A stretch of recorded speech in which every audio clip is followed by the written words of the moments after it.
So why do seagulls fly over the ocean? Where else would they fly? Well, because if they flew over the bay, then they'd be called bagels.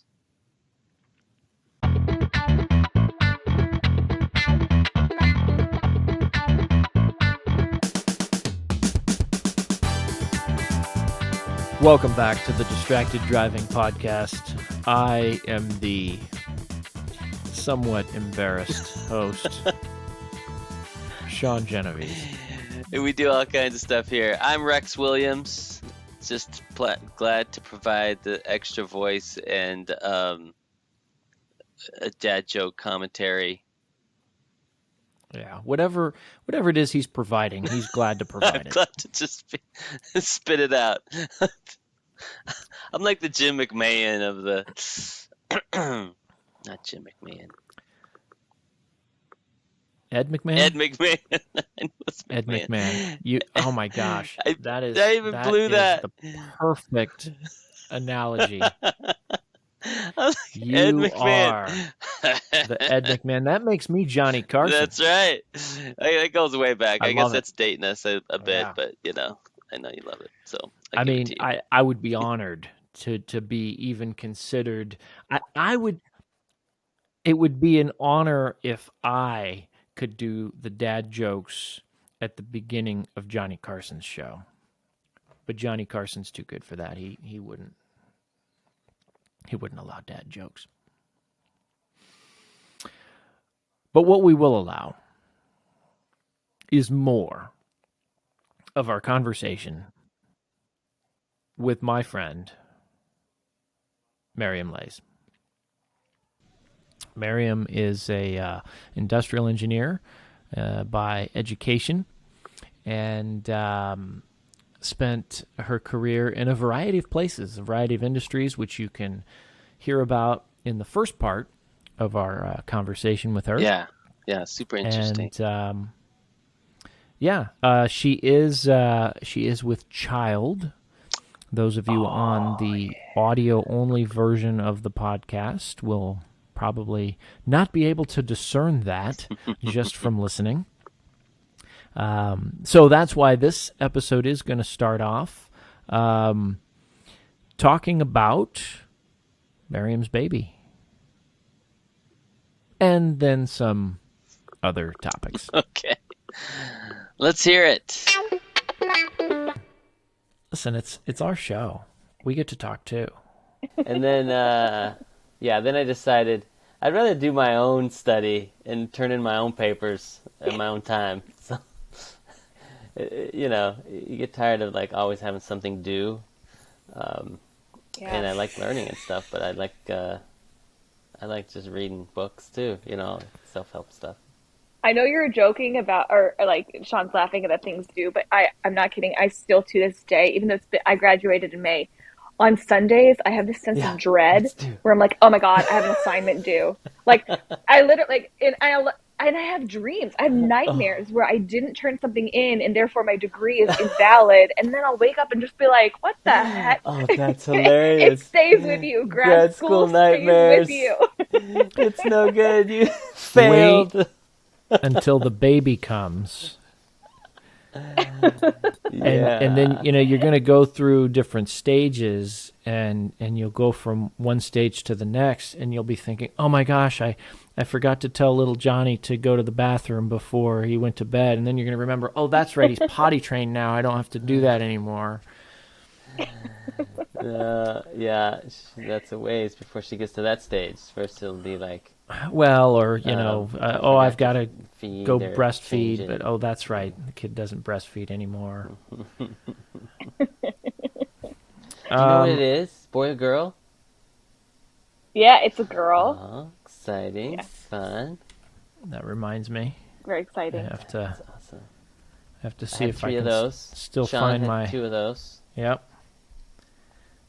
I'm going to force her to be into STEM no matter how artsy-fartsy she is because good luck. It was my dream to be an astronaut, and that's not going to happen, but maybe she will be. So It's going to be NASA Oh, everything NASA. in this household. And then she's gonna like Barbie, and you won't be able to That's stop right. it. She's going to go into Barbie fashion. in space. Oh, All that's right, great. Scotty's going to get a present from me. It is my standard gift for fathers of girls, and that's all I can say about that. Oh. Yeah. All right. So now the suspense is out there. And then I'm gonna recommend this book that's a poem called Option B. It's a book or a It's a poem? book, but it's a poem. A book of a poem. A poem in the form of a book. Hold on a second. I'm gonna go get it. And then there's the dog poop We've lost initiative Rex. too. Yes, Rex has left the building. Option B. Let's see what the internet says. If it's a book or a poem. It doesn't say. No, I think it's point B, not option B. See, it's a very nice book, hardbound. It's very Oh. thin, by Sarah Kay. A poem by Sarah Kay. Is it story time or are you I'm going to read it to gonna us? read it. If I should I have go a get- daughter, instead of mom, she's going to call me Point B. Because that way she knows that no matter what happens, at least she can always find her way to me. And it keeps going. So there's I'm not gonna read the there's whole a thing. consulting It's awesome. company that I applied awesome. to a while back called Point B. I wonder if that's where they got the name. Or maybe that's where the book got the name. Should we No, read Goodnight no. Moonbase next? No, this is Oh, God. 2011. All right, so probably none of those things are true Rex then. the detective. Mariam, let's go back for a moment, if we could, if we're done reading. I don't want We can. Okay. Yes. to. I mean, okay. But I got some other books here. So, you've had a variety of experiences where you were in organizations with access to, in your words, the founders, the president, the people up high. And I think I looked at the ceiling when you said that. Yeah. She got FOMO. You got FOMO not being in the executive room.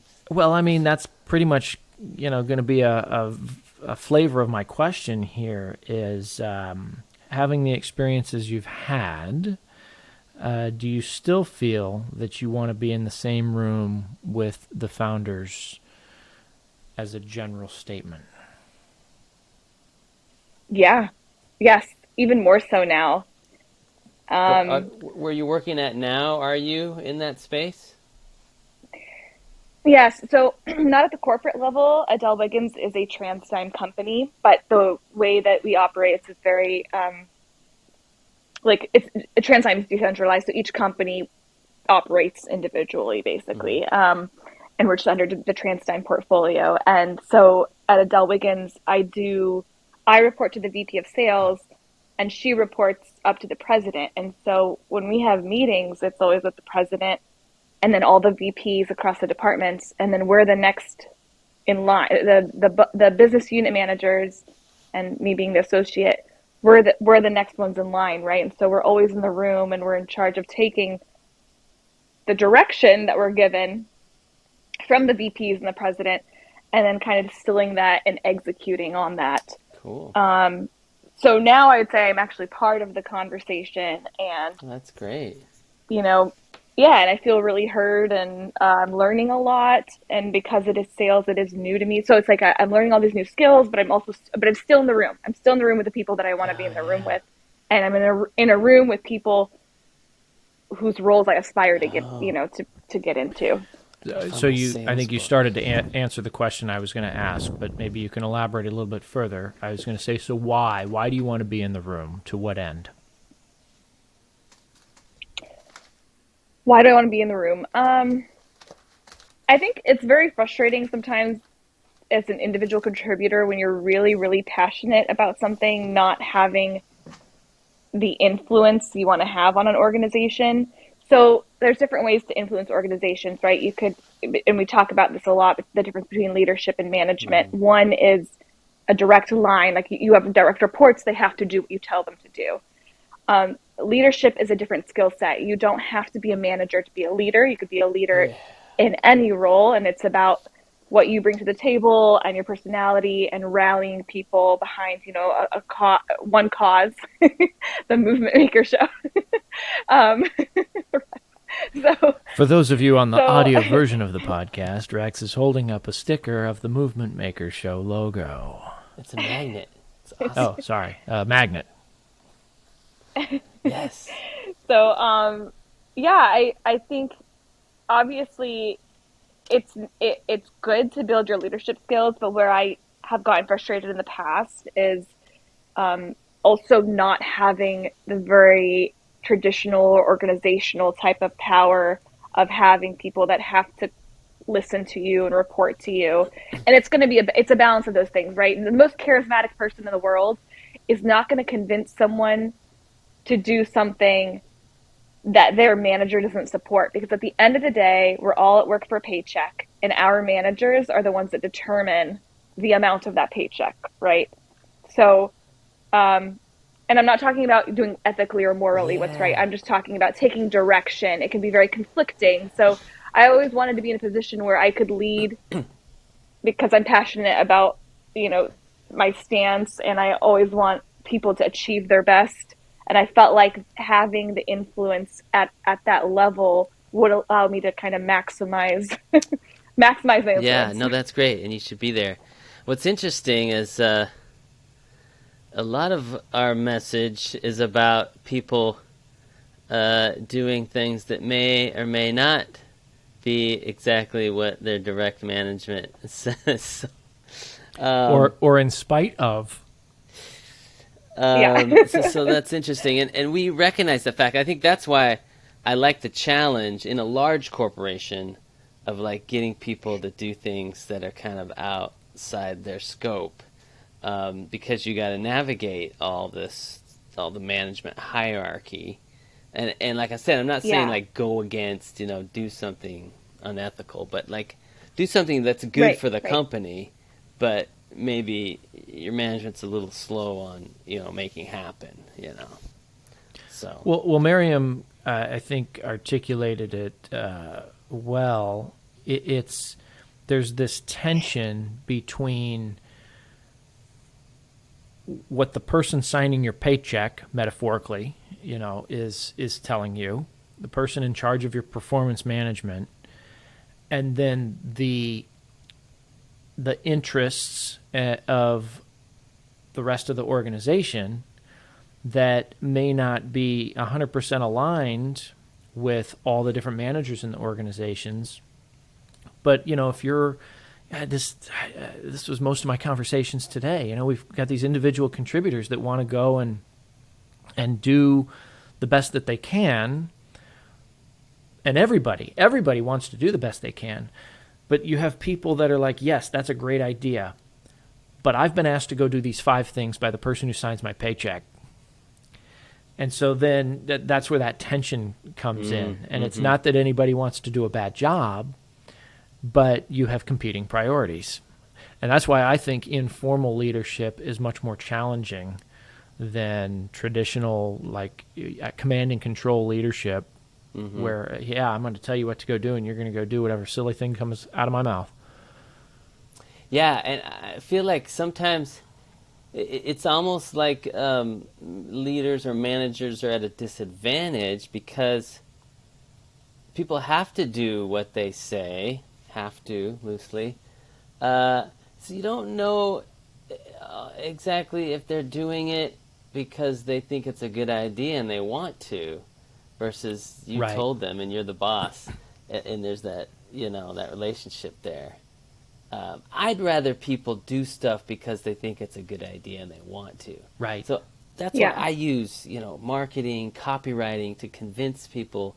And I think, like you were saying, like really good leadership is convincing people, have a compelling vision and getting people to go this way because it's the best, it's cool, Not because I said so, but because it's a great idea.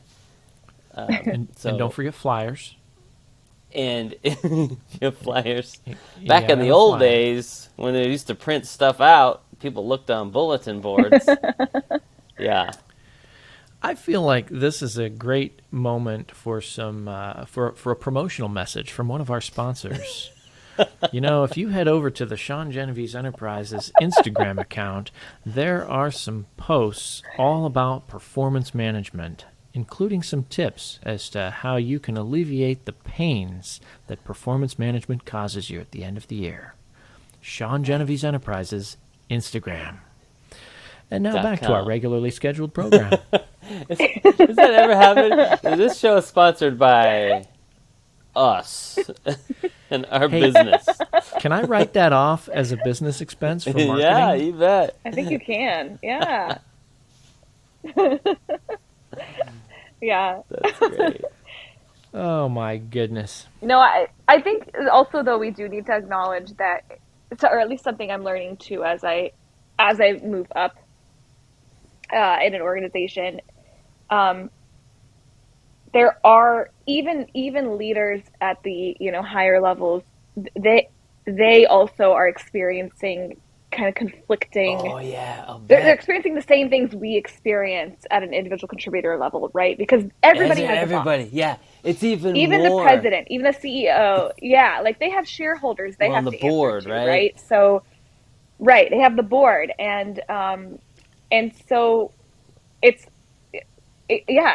really fascinating because I always kind of thought that obstacle would go away the higher up you went, but it's actually you get more pressure, I totally believe and it. it's harder and harder to do the right thing long term for the business because you don't always have the luxury of making those strategic long term decisions because you have people that you have to answer to, next quarter. Mm-hmm. You have shareholders you have to answer to at the next, annual review or whatever. So it is really fascinating, and I don't want what I said to come across as like, oh, managers, they are dictators. No, they're human beings. Yeah.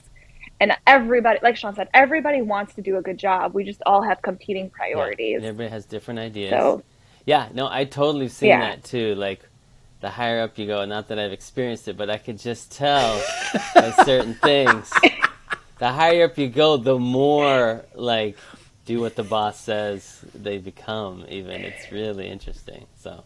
Just to be clear, we're not using Rex's career trajectory as a model for this metaphor or this example. We're just saying, hypothetically, if we were to look at somebody. I don't know how I got that impression, but I've seen it. But Rex is like, I once read about somebody who. Yeah, that's right. I heard from my sister's friend who's dating a guy who saw Ferris at the ice cream shop. Yeah, no, that's why Mariam doesn't understand that reference because it was before she was born. Oh, that was a long movie. If it's Ferris Bueller, that's my guess. That's a good movie. Yeah, no, I deal in communities of practice inside organizations around particular subjects that people are interested in. So you can be a leader of a community without having to do their performance management. So I lead thousands of people. It's awesome. That's good. That's another way. I don't know. It's just another way to use your skill set, and that was one of the most fascinating things I think that we talked about. In business school is the difference between a manager and a leader. We talked about it in every single class, and it's because there's a huge distinction, and we think that they're the same thing, and they're not. They're not. One's a job title, right? One is one's very specific on paper, and the other one is more of like a lifelong skill set that you always have to build. And there are different variations of it. Leaders come in all shapes and sizes. And Sean, I know I spoke to some students in your class about this, where they asked me my opinion about introverted leaders and if people who are introverted are if they can be good leaders. And I told them, extroversion, introversion, that's just kind of like a personality type or like a preference of how much you're willing to kind of expose about yourself. But it doesn't make you a good leader or a bad leader, right? Because introverted people are really good at receiving information, receiving a lot of inputs, distilling that into one thought. And then when they have something to say, it's really good. Like usually it's really meaningful. They're not like me out here spewing words just to hear themselves talk. Yeah. So that's a great point. Yeah, it's really interesting. Love that. And I know a lot of introverts that like, give big presentations that are out, that are on video or whatever. It takes a lot of energy out of them. So that after they do it, they have to go by Yes. themselves. But it's fine. And, they can talk to people, Um, Right. And they can make great decisions and they have great ideas. right. It doesn't make them any less of an influential person or leader. It doesn't, it's not the, it doesn't matter, introverted, extroverted. It's just about kind of what you do with the skills that you have and who you are as a person. Mm-hmm. I learned a new term this semester from my students, which I had never heard before, but it makes sense, and I know it's not a new word, but ambivert, which is kind of a combination of an introvert and an extrovert, which I think applies to a lot of people. Isn't that all of us? Isn't Isn't that all of everybody us? has a little bit of everything. Yeah, Yeah. it's true. That also, though, here's the official definition: a person who is neither clearly extroverted nor introverted. So it's kind of like, well, we don't really want to pick a side, so we're just going to come up with a new name for indecision. Well, I don't know though, because I mean, I will say like people consider me to be an extroverted person, probably because I'm very outgoing and I've been told I'm personable, so I'm going to believe it. Bless those people. But but I mean, extroversion by definition, at least from my understanding, is that you almost gain more energy from being around Yeah. people, and I don't feel that. I do feel depleted after a lot of interactions. So then it's like, well, am I an introvert? Because that's actually the definition of an introvert. So I like this kind of like in between. Yeah. I like that it's not so extreme because we're human beings and we can't, not all, I mean, maybe there are some people who are just strictly one way or the other, but I think for the most part, a lot of us are A little bit of both. a blend. Yes, Yeah, a little for bit sure. of both. For sure. Can you share with our audience, or just us, if you'd like, the worst advice you ever received? Yeah. Well, Which wait a was- minute. Which Could was have one been of the from questions. No, so Either this was one of the, us. this was, well, yeah. So there could be new worst advice, but one of the student groups. So one of the semester project in one of the classes in the leadership class was to do a 5 to 15-minute podcast with somebody from industry with leadership experience. And so Mariam was the guest on one of the student teams, and they asked her that question. And I LOL'd and then texted her as much when I heard her answer because I truncated part of it. But so what was the worst advice you ever received? Rex, I am liking the cliffhangers. Yes. Well, the question is, do our listeners like the cliffhangers? Well, as somebody who is intimately familiar with the sponsor of the show, I can tell you the sponsor is liking the cliffhangers. Okay, well, that's all that matters then. Just keep on sponsoring. Sponsor. We love your sponsorship. Yes. Well, I love being a sponsor. All right. Well, hopefully everyone keeps coming back to the answer of the cliffhanger and watch the next episode. Yes. The sponsor appreciates the ratings and Views. all the leads that come with ratings. All the sharing, talking about, reposting. Sean Genevieve's Enterprises. Do business better.